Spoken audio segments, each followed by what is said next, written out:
ಹೇಮಾಡ ಪಂಥ ವಿರಚಿತ ಶ್ರೀ ಸಾಯಿ ಸಚ್ಚರಿತೆ ಅಧ್ಯಾಯ 5. ಶ್ರೀ ಸಾಯಿಬಾಬಾರವರು ಚಾಂದ್ ಪಾಟೀಲರ್ ಮದುವೆ ನಿಬ್ಬಣದ ಜೊತೆಯಲ್ಲಿ ಬಂದ ಬಗೆ, ಸುಸ್ವಾಗತ, ಮಹಾಯೋಗಿಗಳ ಸಂಪರ್ಕ, ಅವರ ಉಡುಗೆ ತೊಡುಗೆ, ನಿತ್ಯ ಜೀವನ, ಪಾದುಕೆಗಳ ಕತೆ, ಮೊಹಿದ್ದೀನ್ ಅವರೊಡನೆ ಕುಸ್ತಿ, ಅವರ ಜೀವನದ ಬದಲಾವಣೆ, ನೀರನ್ನು ಎಣ್ಣೆಯಾಗಿ ಪರಿವರ್ತಿಸಿದ ಬಗೆ, ಕಪಟಗುರು ಜವಾರ್ ಅಲಿ, ಚಾಂದ್ ಪಾಟೀಲರ ಮದುವೆ ದಿಬ್ಬಣದ ಜೊತೆಯಲ್ಲಿ ಬಾಬಾರವರು ಹಿಂದಿರುಗುದುದು. ಚಾಂದ್ ಪಾಟೀಲ ಔರಂಗಾಬಾದ್ ಜಿಲ್ಲೆಯಲ್ಲಿ ಧೂಪಾ ಹಳ್ಳಿಯ ಮಹಮ್ಮದೀಯ ಸಾಹುಕಾರ. ಅವನು ಔರಂಗಾಬಾದಿಗೆ ಪ್ರಯಾಣ ಬೆಳೆಸುವಾಗ ತಮ್ಮ ಕುದುರೆಯನ್ನು ಕಳೆದುಕೊಂಡನು. 2 ತಿಂಗಳು ಕಾಲ ಹುಡುಕಿ ಬಹಳ ಬೇಸತ್ತಿದ್ದನು. ನಿರಾಶನಾಗಿ ಔರಂಗಾಬಾದಿಗೆ ಹಿಂದಿರುಗುತ್ತಿದ್ದಾಗ ದಾರಿಯಲ್ಲಿ ಒಂದು ಮಾವಿನ ಮರದ ಕೆಳಗೆ ಕುಳಿತಿದ್ದ ಫಕೀರನನ್ನು ಕಂಡನು. ಚಾಂದ್ ಪಾಟೀಲನನ್ನು ನೋಡಿದ ಫಕೀರನು ಅವನನ್ನು ಕರೆದು ತಾನು ಸೇದುತ್ತಿದ್ದ ಹುಕ್ಕಾವನ್ನು ಅವನಿಗೆ ಕೊಟ್ಟು ವಿಚಾರವೇನೆಂದು ಪ್ರಸ್ತಾಪಿಸಿದನು. ಅವನು ಕುದುರೆಯನ್ನು ಕಳೆದುಕೊಂಡ ಸಮಾಚಾರವನ್ನು ಅರುಹಿದನು. ಇದನ್ನು ಕೇಳಿದ ಫಕೀರನು, ಇಲ್ಲಿಯೇ ಹಳ್ಳದ ಬಳಿಗೆ ಹೋಗಿ ನೋಡು, ಅಲ್ಲಿದೆ ಎಂದನು.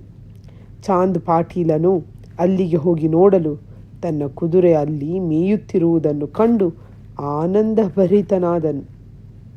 ಈ ಫಕೀರನು ಸಾಮಾನ್ಯನಲ್ಲ ಎಂದು ಮನಸ್ಸಿನಲ್ಲಿ ಯೋಚಿಸಿ ಕುದುರೆಯೊಡನೆ ಫಕೀರನ ಕಡೆಗೆ ಹಿಂದಿರುಗಿದನು. ಅಷ್ಟು ಹೊತ್ತಿಗಾಗಲೇ ಹುಕ್ಕ ತಯಾರಾಗಿತ್ತು.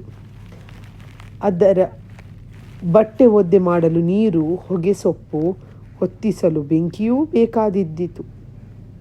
ಆಗ ಆ ಫಕೀರನು ಸಟಕ ಶೂಲದಿಂದ ನೆಲಕ್ಕೆ ಹೊಡೆದ ಕೂಡಲೇ ಬೆಂಕಿ ಉತ್ಪತ್ತಿಯಾಯಿತು.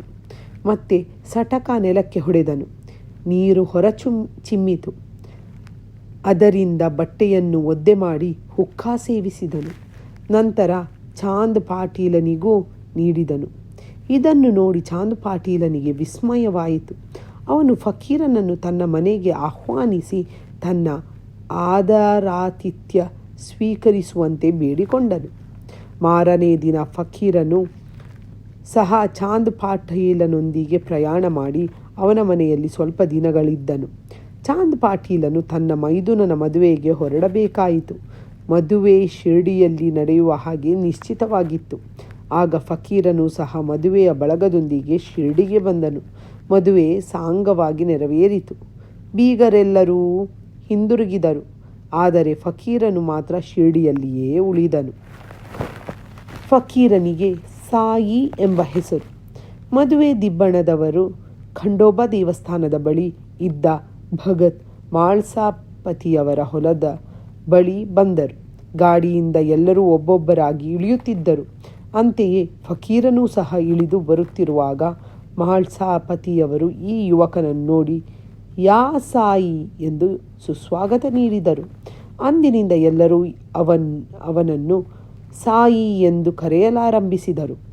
ಈ ಸಾಯಿಯೇ ಶಿರ್ಡಿಯ ಪ್ರಖ್ಯಾತ ಶ್ರೀ ಸಾಯಿಬಾಬಾ. ಇತರ ಸನ್ಯಾಸಿಗಳೊಡನೆ ಸಂಪರ್ಕ. ಸಾಯಿಬಾಬರು ಮಸೀದಿಯಲ್ಲಿ ವಾಸಿಸುತ್ತಿದ್ದರು. ದೇವಿದಾಸ ಎಂಬ ಸಾಧುವು ಬಹಳ ದಿನಗಳಿಂದ ಶಿರ್ಡಿಯಲ್ಲಿಯೇ ಇದ್ದನು. ಬಾಬಾರವರಿಗೆ ಅವನ ಸಂಘ ಸಮ್ಮತವೆನಿಸಿತ್ತು. ಆದುದರಿಂದ ಕೆಲವು ಕಾಲ ಅವರೊಡನೆ ಮಾರುತಿ ದೇವಸ್ಥಾನದಲ್ಲಿದ್ದರು. ನಂತರ ಕೆಲವು ಕಾಲ ಒಂಟಿಯಾಗಿ ವಾಸಿಸುತ್ತಿದ್ದರು. ಆಮೇಲೆ ಜಾನಕಿದಾಸ ಎಂಬ ಸಾಧುವು ಬಂದರು. ಬಾಬಾರವರು ಅವರೊಡನೆಯೂ ಸಂಪರ್ಕ ಬೆಳೆಸಿ ಅವರಿರುವ ಕಡೆಗೆ ಇವರು ಬಂದು ಹೋಗುತ್ತಿದ್ದರು. ಗಂಗಾಗೀರ ಎಂಬ ಸಾಧುವಿನೊಡನೆಯೂ ಸಂಪರ್ಕ ಬೆಳೆಸಿದ್ದರು. ಗಂಗಾಗೀರ ಅವರು ಮೊದಲು ಬಾಬಾರವರೇ ಸ್ವತಃ ತೋಟಕ್ಕೆ ನೀರೆರೆಯುತ್ತಿರುವುದನ್ನು ನೋಡಿ ಆಶ್ಚರ್ಯಚಕಿತರಾಗಿ ಇಂತಹ ಅಮೂಲ್ಯವಾದ ರತ್ನವನ್ನು ನೋಡಿ ಹೊಂದಿರುವ ಶಿರ್ಡಿಯೇ ಪುಣ್ಯಸ್ಥಳ ಎಂದು ಹೇಳಿದರು. ಇವನು ಸಾಮಾನ್ಯನಲ್ಲ, ಶಿರ್ಡಿಯ ಅದೃಷ್ಟವೇ ಸರಿ ಎಂದು ಸಹ ಹೇಳಿದರು. ಇದೇ ರೀತಿ ಅಕ್ಕಲಕೋಟೆಯ ಮಹಾರಾಜರ ಶಿಷ್ಯರಾದ ಆನಂದ ಮಠದ ಆನಂದನಾಥ ಎಂಬ ಸಾಧುವೂ ಸಹ ಶಿರ್ಡಿಗೆ ಬಂದಿದ್ದರು. ಅವರೂ ಸಹ ಸಾಯಿಬಾಬರವರನ್ನು ನೋಡಿ, ಇದೇ ನೈಜವಾದ ಅಮೂಲ್ಯ ರತ್ನ, ಇವರು ಸಾಮಾನ್ಯ ಮನುಷ್ಯರಲ್ಲ, ನೀವು ಇದನ್ನು ಮುಂದೆ ಮನೆಗಾಣುವಿರಿ ಎಂದು ಹೇಳಿ ಏವಲಾ ಗ್ರಾಮಕ್ಕೆ ಹಿಂದಿರುಗಿದರು. ಈ ನುಡಿಗಳೆಲ್ಲವೂ ಶ್ರೀ ಸಾಯಿಬಾಬರವರು ತರುಣರಾಗಿದ್ದಾಗಿನ ಮಾತುಗಳು. ಬಾಬಾರವರ ದೈನಂದಿನ. ಚಿಕ್ಕ ವಯಸ್ಸಿನಿಂದಲೇ ಬಾಬಾರವರು ತಲೆ ಬೆಳೆಸಿದ್ದರು. ಎಂದು ಆಯುಷ್ಕರ್ಮ ಮಾಡಿಸಿರಲಿಲ್ಲ. ಜಟ್ಟಿಯ ಹಾಗೆ ಉಡುಪು ಧರಿಸುತ್ತಿದ್ದರು. ರಾಹತಾಕ್ಕೆ ಹೋದಾಗ ಅಲ್ಲಿಂದ ಚಂಡು, ಜಾಯಿ ಮತ್ತು ಜೂಯಿ ಎಂಬ ಹೂವಿನ ಗಿಡಗಳನ್ನು ತಂದು ನೆಟ್ಟು ನೀರೆರೆದು ಬೆಳೆಸಿದ್ದರು.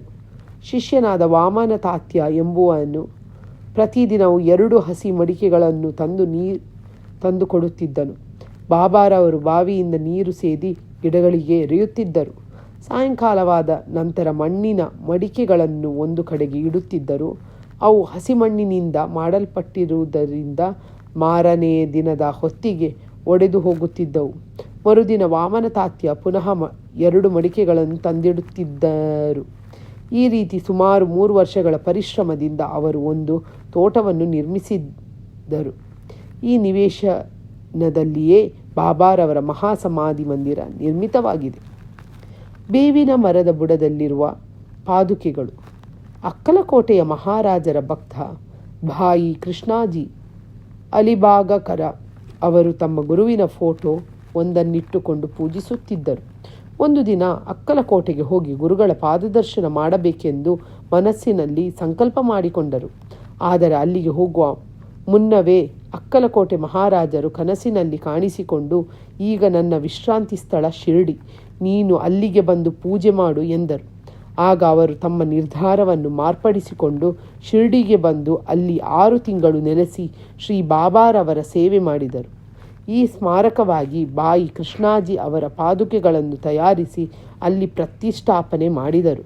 ಇದು ನಡೆದದ್ದು ಸುಮಾರು 1912ರಲ್ಲಿ. ಪೂಜೆ ಮಾಡಲು ಒಬ್ಬ ಬ್ರಾಹ್ಮಣನನ್ನು ನೇಮಿಸಿದರು. ಅದರ ಮೇಲ್ವಿಚಾರಣೆಯನ್ನು ಭಕ್ತರಾದ ಸದ್ಗುಣರವರಿಗೆ ವಹಿಸಿದರು. ಕಥೆಯ ವಿವರ ಈ ರೀತಿ ಇದೆ. ಇದನ್ನು ಸಾಯಿಲೀಲಾ 2ನೇ ಸಂಗ್ರಹದ ಮೊದಲ ಸಂಚಿಕೆ 25ನೇ ಪುಟದಲ್ಲಿ ಕಾಣಬಹುದು. 1912ರಲ್ಲಿ ಡಾಕ್ಟರ್ ರಾಮರಾವ ಖೋಠಾರೆ ಎಂಬುವರು ಬಾಬಾರವರ ದರ್ಶನ ಪಡೆಯಬೇಕೆಂದು ಶಿರ್ಡಿಗೆ ಬಂದರು. ಅವರ ಕಂಪೌಂಡರ ಮತ್ತು ಸ್ನೇಹಿತರಾದ ಶ್ರೀ ಭಾಯಿ ಕೃಷ್ಣಾಜಿ ಅಲಿಬಾಗಕರ ಅವರು ಅವರೊಡನೆ ಬಂದಿದ್ದರು. ಕಂಪೌಂಡರ ಭಾಯಿ ಕೃಷ್ಣಾಜಿ ಶ್ರೀ ಸಗುಣ ಮೇರುನಾಯಿಕ ಮತ್ತು ಶ್ರೀ ಜಿ.ಕೆ. ದೀಕ್ಷಿತ ಅವರು ಆಪ್ತ ಸ್ನೇಹಿತರುಗಳಾಗಿದ್ದರು. ಇವರು ಕಲೆತು ಅನೇಕ ವಿಚಾರಗಳನ್ನು ಪ್ರಸ್ತಾಪಿಸುತ್ತಿರುವಾಗ ಸಾಯಿಬಾಬರವರು ಮೊದಲು ಶಿರ್ಡಿಗೆ ಬಂದ ಗುರುತಿಗಾಗಿ ಪವಿತ್ರವಾದ ಬೇವಿನ ವೃಕ್ಷದ ಕೆಳಗೆ ಒಂದು ಸ್ಮಾರಕವನ್ನು ನಿರ್ಮಿಸಬೇಕೆಂದು ನಿಶ್ಚಯಿಸಿದರು. ಸ್ಮಾರಕದ ಸಂಕೇತ ಪಾದುಕಗಳೆಂದು ತೀರ್ಮಾನಿಸಿ ಅವುಗಳನ್ನು ಒಂದು ಶಿಲೆಯಲ್ಲಿ ಮಾಡಿಸಬೇಕೆಂಬ ನಿರ್ಧಾರಕ್ಕೆ ಬಂದರು. ಖೋಠಾರೆಯವರು ಸ್ನೇಹಿತರಾದ ಕಂಪೌಂಡರ ಅವರು ಈ ವಿಚಾರವನ್ನು ಡಾಕ್ಟರ್ ರಾಮರಾವ ಖೋಠಾರೆಯವರಿಗೆ ತಿಳಿಸಿದರೆ ಅವರು ಒಳ್ಳೆಯ ಪಾದುಕೆಗಳನ್ನು ಮಾಡಿಸುತ್ತಾರೆಂದು ಹೇಳಿದರು. ಸರ್ವರು ಸಮ್ಮತಿಸಿದ ನಂತರ ಡಾಕ್ಟರ್ ಖೋಠಾರೆಯವರಿಗೆ ಈ ವಿಷಯ ತಿಳಿಸಿದರು. ಅವರೇ ಸ್ವತಃ ಶಿರ್ಡಿಗೆ ಬಂದು ತಾವು ಹಾಕಿದ ಯೋಜನೆಯ ನಕಲನ್ನು ಶ್ರೀ ಉಪಾಸನಿ ಮಹಾರಾಜರವರಿಗೆ ತೋರಿಸಿದರು. ಅವರು ಅದಕ್ಕೆ ಕೆಲವು ತಿದ್ದುಪಡಿಗಳನ್ನು ಸೂಚಿಸಿದರು. ಅದರಲ್ಲಿ ಕಮಲ ಪುಷ್ಪವನ್ನು ಕೆತ್ತಿ ಶಂಖ ಮತ್ತು ಚಕ್ರ ಇತ್ಯಾದಿಗಳನ್ನು, ಬೇವಿನ ಮರದ ಶ್ರೇಷ್ಠತೆ ಮತ್ತು ಬಾಬಾರವರ ಮಹಿಮೆಯನ್ನು ಕುರಿತಾದ ಈ ಶ್ಲೋಕಗಳನ್ನು ಕೆತ್ತಿಸಲು ಸಲಹೆ ನೀಡಿದರು. ಸದಾ ನಿಂಬ ವೃಕ್ಷಸ್ಯ ಮೂಲಾದಿ ವಾಸತ್ ಸುಧಾ ಸ್ರಾವಿಣಂ ತಿಕ್ತಮಪ್ಯ ಪ್ರಿಯತಂ ತರುಂ ಕಲ್ಪವೃಕ್ಷಾಧಿಕಂ ಸಾಧಯಂತಂ ನಮಾಮೀಶ್ವರಂ ಸದ್ಗುರುಂ ಸಾಯಿನಾಥಂ. ಅರ್ಥ: ದೇವ, ಕಲ್ಪವೃಕ್ಷಕ್ಕೂ ಮಿಗಿಲಾದ ಆ ಬೇವಿನ ಮರದ ಬುಡದಲ್ಲಿ ಕುಳಿತಿರುವುದರಿಂದಲೇ ಅದರಿಂದ ಬರುವ ಕಹಿ ರಸಕ್ಕೆ ಬದಲಾಗಿ ಅಮೃತವು ಸುರಿಯುವಂತೆ ಮಾಡಿರತಕ್ಕ ಪರಮೇಶ್ವರನೇ ನೀನಾಗಿರುವೆ. ನಿನಗೆ ನಮಸ್ಕಾರಗಳು. ಬೇವಿನ ಮರದ ರಸವೇ ಅಮೃತ, ಏಕೆಂದರೆ ಅದಕ್ಕೆ ಸರ್ವ ರೋಗಗಳನ್ನು ವಾಸಿ ಮಾಡುವ ಗುಣವಿದೆ. ಉಪಾಸನಿಗಳ ಅವರ ಮೇಲಿನ ಸಲಹೆಯನ್ನು ಒಪ್ಪಿಕೊಂಡು ಅದೇ ರೀತಿ ಪಾದುಕೆಗಳನ್ನು ಮಾಡಿಸಿ ಮುಂಬಯಿಯ ಕಂಪೌಂಡರರ ಅವರೊಡನೆ ಶಿರ್ಡಿಗೆ ಕಳುಹಿಸಿದರು. ಬಾಬಾರವರು ಅವುಗಳನ್ನು ಶ್ರಾವಣ ಶುದ್ಧ ಪೂರ್ಣಿಮೆಯ ದಿನ ಪ್ರತಿಷ್ಠಾಪಿಸಬೇಕೆಂದು ತಿಳಿಸಿದರು. ಆ ದಿವಸ 11 ಗಂಟೆಗೆ ಸರಿಯಾಗಿ ಶ್ರೀ ಜಿ.ಕೆ. ದೀಕ್ಷಿತರು ಪಾದುಕೆಗಳನ್ನು ಸಕಲ ರಾಜ ಮರ್ಯಾದೆಗಳಿಂದ ಖಂಡೋಬಾ ದೇವಸ್ಥಾನದಿಂದ ದ್ವಾರಕಾಮಾಯಿಗೆ ತಂದರು. ಬಾಬಾರವರು ಅವುಗಳನ್ನು ಸ್ಪರ್ಶಿಸಿ, ಇವು ಆ ಪರಮಾತ್ಮನ ಚರಣಾರವಿಂದಗಳು, ಇವುಗಳನ್ನು ಬೇವಿನ ಮರದಡಿ ಪ್ರತಿಷ್ಠಾಪಿಸಿ ಎಂದರು. ಇದಕ್ಕೆ ಹಿಂದಿನ ದಿನ ಮುಂಬಯಿಯ ಪ್ರಶ್ತಾಶ್ ಸೇಠ ಎಂಬವರು 25 ರೂಪಾಯಿಗಳನ್ನು ಕಳುಹಿಸಿದ್ದರು. ಬಾಬಾರವರು ಅವುಗಳನ್ನು ಪಾದುಕಾ ಪ್ರತಿಷ್ಠಾಪನೆ ಖರ್ಚಿಗೆ ಕೊಟ್ಟರು. ಅದರ ಜೊತೆಗೆ ಚಂದಾ ಹಣದಿಂದ 75 ರೂಪಾಯಿಗಳನ್ನು ಸೇರಿಸಿ ಒಟ್ಟು 100 ರೂಪಾಯಿಗಳನ್ನು ಸಮಾರಂಭಕ್ಕೆ ಉಪಯೋಗಿಸಲಾಯಿತು. ಮೊದಲ 5 ವರ್ಷಗಳವರೆಗೆ ಶ್ರೀ ದೀಕ್ಷಿತರು, ನಂತರ ಲಕ್ಷ್ಮಣ ಕಾಚೇಶ್ವರರು ಪೂಜಾ ವಿಧಿಗಳನ್ನು ನೆರವೇರಿಸುತ್ತಿದ್ದರು.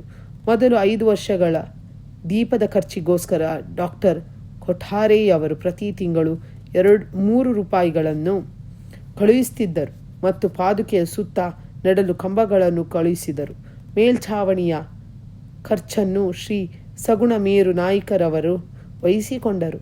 ನಂತರ ನಾನಾ ಚೋಪದಾರರವರಿಂದ ಪೂಜೆಯೂ ಶ್ರೀ ಸಗುಣ ಮೇರು ನಾಯ್ಕರವರಿಂದ ಪ್ರತಿದಿನ ಸಾಯಂಕಾಲ ನೈವೇದ್ಯ ಅರ್ಪಣೆ ಮತ್ತು ಆರತಿಯೂ ನಡೆಯಹತ್ತಿದವು. ಭಾಯಿ ಕೃಷ್ಣಾಜಿಯವರು ಮೊದಲು ಅಕ್ಕಲಕೋಟೆ ಮಹಾರಾಜರ ಭಕ್ತರಾಗಿದ್ದರು. ಪಾದುಕಾ ಪ್ರತಿಷ್ಠಾಪನಾ ಸಂದರ್ಭದಲ್ಲಿ 1912ರಲ್ಲಿ ಶಿರ್ಡಿಗೆ ಬಂದರು. ಬಾಬಾರವರ ದರ್ಶನ ಪಡೆದ ನಂತರ ಅಕ್ಕಲಕೋಟೆಗೆ ಪ್ರಯಾಣ ಮಾಡಬೇಕೆಂದಿದ್ದರು. ಹೊರಡಲು ಬಾಬಾರವರ ಅನುಮತಿ ಬೇಡಿದರು. ಆಗ ಬಾಬಾರವರು, ಅಕ್ಕಲಕೋಟೆಯಲ್ಲೇನಿದೆ, ಅಲ್ಲಿಗೇಕೆ ಹೋಗಬೇಕು? ಅಲ್ಲಿಯ ಮಹಾರಾಜನು ನಾನೇ ಇಲ್ಲಿದ್ದೇನೆ ಎಂದರು. ಇದನ್ನು ಕೇಳಿ ಬಾಯಿ ಕೃಷ್ಣಾಜಿ ಅವರು ಅಕ್ಕಲಕೋಟೆಗೆ ಹೋಗಲೇ ಇಲ್ಲ. ನಂತರ ಅವರು ಶಿರ್ಡಿಗೆ ಆಗಾಗ್ಗೆ ಬಂದು ಹೋಗುತ್ತಿದ್ದರು. ಶ್ರೀ ಬಿ.ವಿ. ದೇವರವರು ಶ್ರೀ ಹೇಮಾಡ ಪಂತರಿಗೆ ಈ ವಿಷಯ ತಿಳಿಸಿರಲಿಲ್ಲವೆಂದು ತೋರುತ್ತದೆ. ಹಾಗೆ ತಿಳಿಸಿದ್ದ ಪಕ್ಷದಲ್ಲಿ ಸಚ್ಚರಿತೆಯಲ್ಲಿ ಹೇಮಾಡ ಪಂತರು ಈ ವಿಷಯ ನಮೂದಿಸದೇ ಇರುತ್ತಿರಲಿಲ್ಲ. ಮೊಯಿದ್ದೀನ್ ತಾಂಬೋಳಿಯವರ ಒಡನೆ ಕುಸ್ತಿ ಮತ್ತು ಅವರ ಜೀವನದಲ್ಲಿ ಬದಲಾವಣೆ. ಶಿರ್ಡಿಯಲ್ಲಿ ಮೊಯಿದ್ದೀನ್ ತಾಂಬೋಳಿ ಎಂಬ ಜಟ್ಟಿ ಇದ್ದನು. ಕೆಲವು ವಿಷಯಗಳಲ್ಲಿ ಬಾಬಾರವರಿಗೂ ಅವನಿಗೂ ಒಮ್ಮತವಾಗದೆ ಇಬ್ಬರು ಕುಸ್ತಿ ಮಾಡಿದರು. ಬಾಬಾರವರು ಸೋತರು. ಅಂದಿನಿಂದ ಬಾಬಾರವರು ತಮ್ಮ ದೈನಂದಿನ ಉಡುಪನ್ನು ಬದಲಾಯಿಸಿದರು. ಒಂದು ನಿಲುವಂಗಿಯನ್ನು ಧರಿಸಿ ತಲೆಗೆ ಬಟ್ಟೆ ಸುತ್ತಿದರು. ಆಸನಕ್ಕೆ ಗೋಣಿ ಚೀಲವನ್ನು ಉಪಯೋಗಿಸಲು ಆರಂಭ ಮಾಡಿದರು. ಯಾವಾಗಲೂ ತೃಪ್ತಿಯಿಂದ ಇರುತ್ತಿದ್ದರು. ಯಾವಾಗಲೂ ದೊರೆತನಕ್ಕಿಂತ ಬಡತನವೇ ಮೇಲು, ದೇವರು ಯಾವಾಗಲೂ ಬಡವರ ಸಹೋದರನಾಗಿರುತ್ತಾನೆ ಎನ್ನುತ್ತಿದ್ದರು. ಗಂಗಾಗೀರ ಸಹ ಮೊದಲು ಕುಸ್ತಿ ಜಟ್ಟಿಯಾಗಿದ್ದರು. ಇದೇ ತರಹದ ಭಾವನೆ ಅವರಲ್ಲಿಯೂ ಮೂಡಿ ಸಂಸಾರವನ್ನು ತ್ಯಜಿಸಿ ಸ್ವಾನುಭವ ಪಡೆಯಲೊಸುಗ ಇದೇ ರೀತಿ ಪರಿವರ್ತನೆಯಾಗಿ ಪುಣತಾಂಬೆ ನದಿಯ ದಡದಲ್ಲಿ ಮಠವನ್ನು ಸ್ಥಾಪಿಸಿ ಶಿಷ್ಯರೊಡನೆ ಅಲ್ಲಿ ವಾಸಿಸಿದ್ದರು. ಮೊದಲು ಬಾಬಾರವರು ವಿಶೇಷವಾಗಿ ಜನರೊಡನೆ ಸೇರುವುದಾಗಲಿ ಮಾತನಾಡುವುದಾಗಲಿ ಮಾಡುತ್ತಿರಲಿಲ್ಲ. ಪ್ರಶ್ನಿಸಿದಾಗ ಮಾತ್ರ ಉತ್ತರ ಕೊಡುತ್ತಿದ್ದರು. ಬೆಳಿಗ್ಗೆ ಬೇವಿನ ಮರದ ಹತ್ತಿರವೂ ಕೆಲವು ಸಾರಿ ಹಳ್ಳಿಯ ಹಳ್ಳದ ಸಮೀಪದಲ್ಲಿದ್ದ ಬಾಬೂಲ ಮರದ ನೆರಳಿನಲ್ಲಿಯೂ ಕುಳಿತು ಕಾಲ ಕಳೆಯುತ್ತಿದ್ದರು. ಮಧ್ಯಾಹ್ನದ ಹೊತ್ತು ಕೆಲವು ದಿನ ನಿಮಗಾವಕ್ಕೆ ಹೋಗುತ್ತಿದ್ದರು. ಅಲ್ಲಿ ತ್ರಿಂಬಕಡಿ ಡಂಗಳೆಯವರ ಮನೆಗೆ ಹೋಗುತ್ತಿದ್ದರು. ಬಾಬಾರವರು ಬಾಬಾ ಸಾಹೇಬರಲ್ಲಿ ಬಹಳ ಪ್ರೀತಿ ಇಟ್ಟಿದ್ದರು. ಅವರು ಕಿರಿಯ ಸಹೋದರಾದ ನಾನಾ ಸಾಹೇಬರಿಗೆ 2ನೇ ಮದುವೆಯಾದರೂ ಸಹ ಸಂತಾನ ಪ್ರಾಪ್ತಿ ಇರಲಿಲ್ಲ.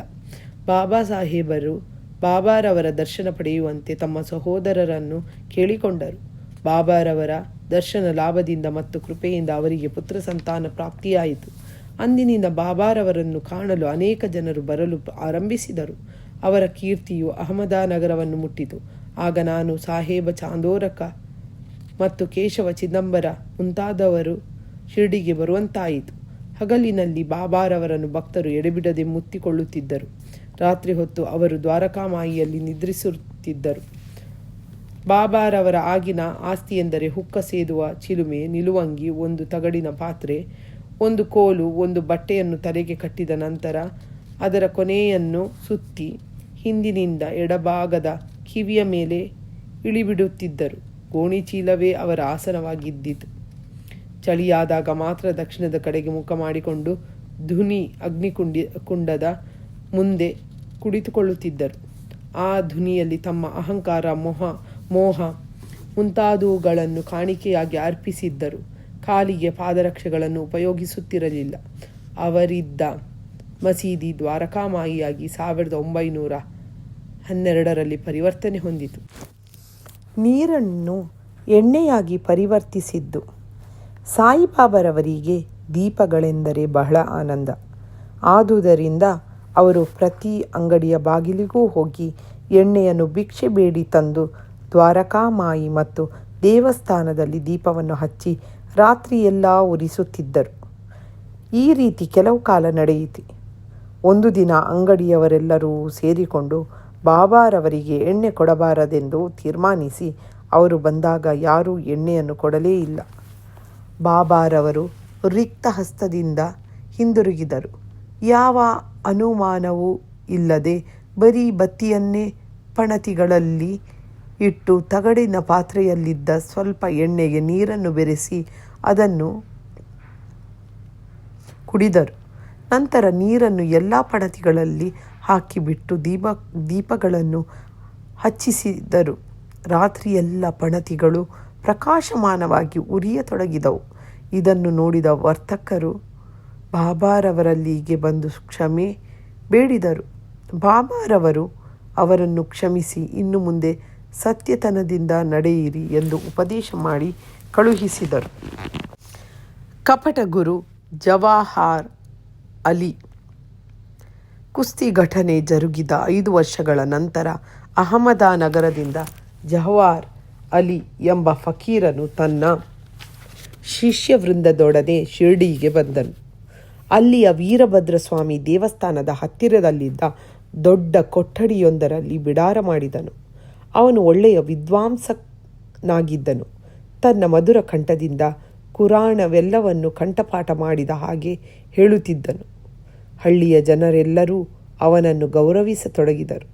ಜನರ ಸಹಾಯದಿಂದ ವೀರಭದ್ರಸ್ವಾಮಿ ದೇವಸ್ಥಾನದ ಎದುರಿನಲ್ಲಿ ಈದಗಾ ಮಹಮ್ಮದೀಯರು ಎದುರಿನಲ್ಲಿ ಕುಳಿತು ಪ್ರಾರ್ಥನೆ ಮಾಡುವ ಗೋಡೆ ಕಟ್ಟಿಸಲು ಪ್ರಯತ್ನಪಟ್ಟನು. ಈ ವಿಷಯದಲ್ಲಿ ಕೆಲವರೊಡನೆ ಮನಸ್ತಾಪವಾದುದರಿಂದ ಅವನು ಶಿರ್ಡಿಯನ್ನು ಬಿಟ್ಟು ರಾಹತಾಕ್ಕೆ ಹೋಗಿ ನೆಲೆಸಬೇಕಾಯಿತು. ಆಗಾಗ್ಗೆ ಅವನು ಶಿರ್ಡಿಗೆ ಬಂದು ಬಾಬಾರವರೊಡನೆ ಮಸೀದಿಯಲ್ಲಿ ತಂಗುತ್ತಿದ್ದನು. ಜನರು ಇದನ್ನು ನೋಡಿ ಬಾಬಾ ಅವನ ಶಿಷ್ಯನೆಂದು ಭಾವಿಸಿದರು. ಆದರೆ ಅವರಿಗದು ಆಕ್ಷೇಪಣೀಯವಾಗಿ ಕಂಡುಬರಲಿಲ್ಲ. ನಂತರ ಗುರು ಮತ್ತು ಶಿಷ್ಯರಿಬ್ಬರೂ ರಾಹತಕ್ಕೆ ಹೋಗಿ ನೆಲೆಸಬೇಕೆಂದು ತೀರ್ಮಾನಿಸಿದರು. ಗುರುವಿಗೆ ಶಿಷ್ಯನ ಯೋಗ್ಯತೆ ತಿಳಿದಿರಲಿಲ್ಲ. ಆದರೆ ಶಿಷ್ಯನಿಗೆ ಮಾತ್ರ ಗುರುವಿನ ಯೋಗ್ಯತೆ ತಿಳಿದಿತ್ತು. ಆದರೂ ಶಿಷ್ಯನು ಅವರನ್ನು ಕೀಳಾಗಿ ಕಾಣುತ್ತಿರಲಿಲ್ಲ. ಶಿಷ್ಯನು ಗುರುವಿನ ಕೆಲಸಗಳನ್ನು ಅತಿ ಜಾಗರೂಕತೆಯಿಂದ ವೀಕ್ಷಿಸುತ್ತಿದ್ದನು. ಶಿಷ್ಯನು ಅನೇಕ ಸಲ ರಾಹತಕ್ಕೆ ಹೋಗುತ್ತಿದ್ದನು. ಅವರ ಮುಖ್ಯ ಸ್ಥಾನ ರಾಹತ ಆಗಿತ್ತು. ಶಿರ್ಡಿಯ ಬಾಬಾರವರ ಭಕ್ತರಿಗೆ ಇದು ಸಮ್ಮತವಾಗಿರಲಿಲ್ಲ. ಆದ್ದರಿಂದ ಅವರೆಲ್ಲರೂ ಬಾಬಾರವರಲ್ಲಿಗೆ ಗುಂಪು ಕಟ್ಟಿಕೊಂಡು ಹೊರಟರು. ಬಾಬಾ ಅವರನ್ನು ಈದಗಾ ಹತ್ತಿರ ಸಂದರ್ಶಿಸಿದಾಗ ಅವರು, ನನ್ನ ಫಕೀರನು ಬಹಳ ಕೋಪಿಷ್ಟ. ಅವನು ಬರುವುದರೊಳಗಾಗಿ ಹಿಂದಿರುಗಿ. ಅಷ್ಟು ಹೊತ್ತಿಗೆ ಫಕೀರನು ಹಿಂದಿರುಗಿದನು. ಮಾತುಕತೆಗಳಾದವು.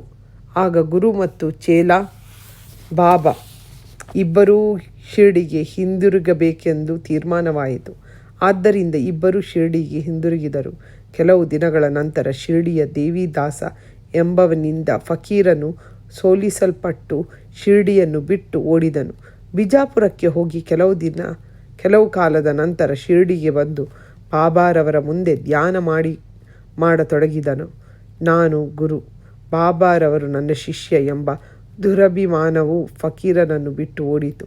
ತನ್ನ ಕೃತ್ಯಕ್ಕೆ ಪಶ್ಚಾತ್ತಾಪ ಪಟ್ಟುಕೊಂಡು ಬಾಬಾರವರು ಅವನನ್ನು ಪ್ರೀತಿ, ವಿಶ್ವಾಸ ಮತ್ತು ಗೌರವಗಳಿಂದ ಸತ್ಕರಿಸಿದರು. ಈ ಕಥೆಯಲ್ಲಿ ಬಾಬಾರವರು ಮನುಷ್ಯನು ತನ್ನ ಅಹಂಕಾರವನ್ನು ಹೇಗೆ ತೊರೆಯಬಹುದೆಂಬುದನ್ನು ನಿದರ್ಶಿಸಿದ್ದಾರೆ.